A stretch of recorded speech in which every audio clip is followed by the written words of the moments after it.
Hey guys, welcome back to Electrical Car Repair Live. Our mission in the garage is to save you guys as much money as we can. That's why we make these absolutely free videos and we teach you how to fix your car for free. Let's go ahead and start on it now.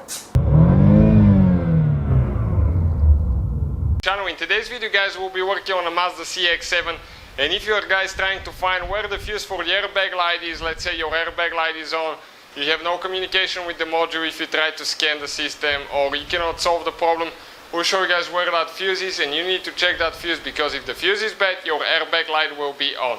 So stay with us guys, that's what we'll be doing. In the meantime, we'll have guys more than 200 videos on this car and every car we get to the shop, because our mission is to save you as much money as we can.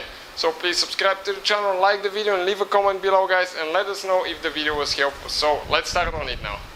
So it's a 2010 model guys, but it should be the same for the whole generation. So let me show you now, okay, what our problem is here. I'm going to go ahead, start the car, and I'll show you guys, okay, how the airbag light stays on. Okay. So you can see guys, the airbag light, okay, just stays on. Okay, it doesn't go away at all. Okay, I'm trying to focus here, it's too close. Okay, right there, you can see it's on. So, we'll show you guys where to find the fuse and how to take care of that problem now.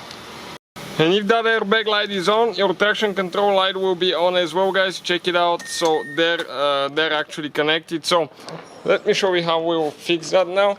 Okay, right here you can see we have guys one cover next to the steering wheel. Pull that cover out, and the fuse guys that we need to check now, okay, it's the fourth fuse from right to left. Okay, this fuse right here, 7.5 amps, 1, 2, 3, fourth fuse. If you go from left to right is 1, 2, 3, 4, fifth fuse guys. So we'll go ahead, pull this one out. Okay, pull it out and we'll replace it with another one. Now let me show you guys. Okay, those fuses, you can find them guys listed in the description of the video below. Okay, you can see where we buy them for a really good price guys. I'll definitely recommend them.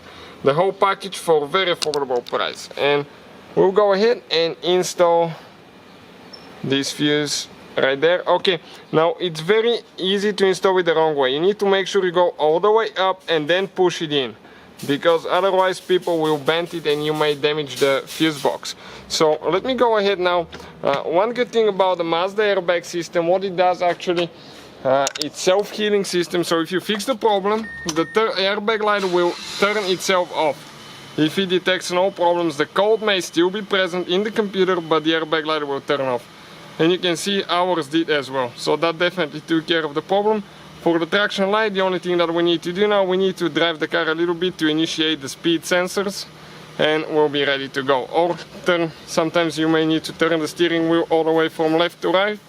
Okay, for the, this is for the steering angle sensor. Okay, you can see one of the lights is off. Now we just need to drive it a little bit and everything will be ready. So thank you for watching guys. Please subscribe to the channel. Hopefully guys the video was helpful and we were able to save you money. We guys have more than 19,000 free repair videos on our YouTube channels. Check them out. We have videos that can save you thousands of dollars in future repairs. Thank you for watching and see you guys next time.